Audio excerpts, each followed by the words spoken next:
Samantala, nagsagawa po ng disposal o pagtatapon po ng mga valueless records at ang Land Transportation Office ng Gilian at Lingayen District Offices bilang hakbang upang mapabuti ang pamamahala sa mga records nito.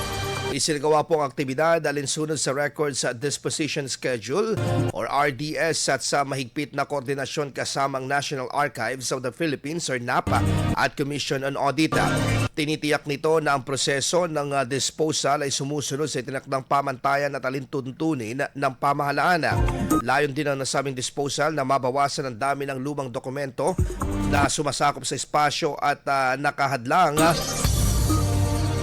nakakahadlang sa maayos na pangangasiwa ng kasalukuyang mga records. IFM News. IFM News. IFM News.